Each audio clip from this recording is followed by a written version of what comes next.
Kicking off our unit with our first real lesson, we're going to look at Sparklines. In a previous unit, we learned all about making charts. We talked about how to make charts, how to format charts. Sparklines are another form of a chart, except they're a miniature version of a chart, and we put them in a single cell. So they are charts, but they're miniaturized, and we put them in a cell. I shall call him Mini-Me. And the idea behind Sparklines is that they are there for a quick visual reference. They're there so we can take a quick look and pick up maybe some trends or just get a general idea of what the data is showing us.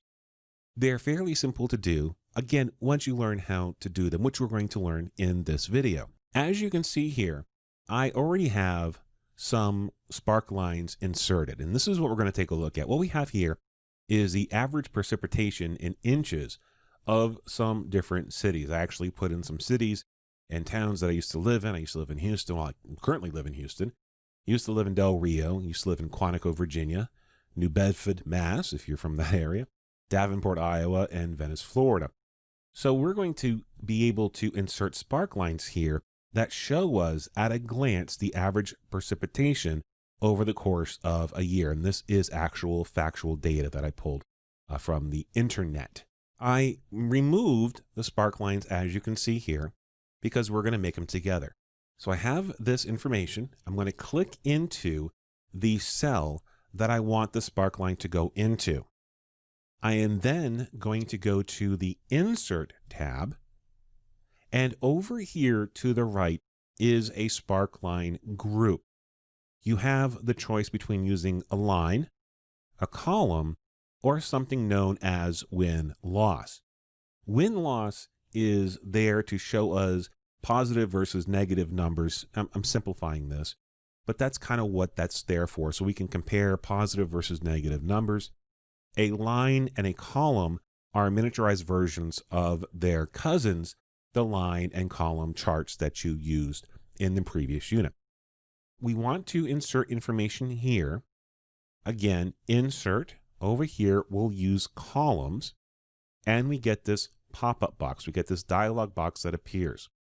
The first question it asks you is, what's the data that you want to use? What's your data range? Again, we've talked about ranges multiple times throughout this course. The range is the data that you're going to use. I am going to select from January all the way over to December. Now, obviously, I'm kind of hitting more than I wanted to, which is fine because I'm still holding the mouse button. So when I get to where I want to go, I'm going to let go. And there we go. I'm also asked, where do I want the Sparkline to be placed?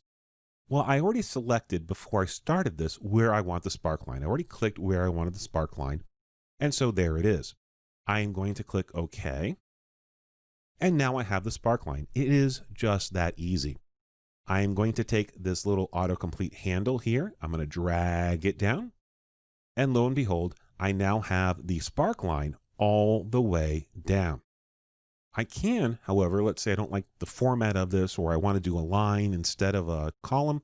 I can go back up here. See, I'm in Sparkline Tools because it's selected, Design, and over here on the left, I can change the type. So let's say I want to do line instead. I just click on line, and there we have some lines. Now, personally, I don't think that looks too good. I'd rather do the column. So I'm going to go back over here and click on columns.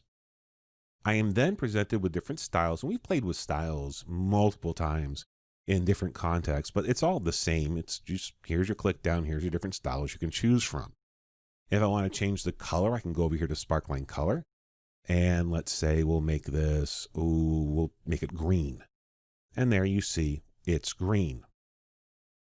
There's another way we could also create Sparklines, and this might be easier because you don't have to play with tabs.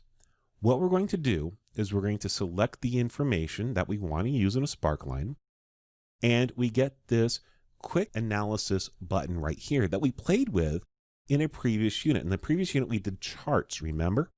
Well, also in this quick analysis button, we also have the option of doing Sparklines.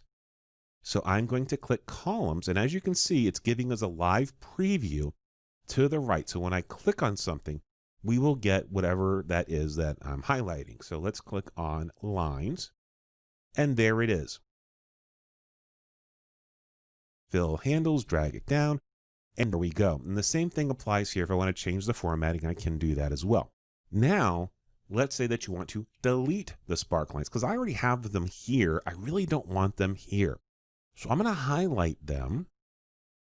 The Sparkline Tools appears up here. So this is up again because I've had this selected. I'm going to go to Design, and to the right, there is a button that says Clear.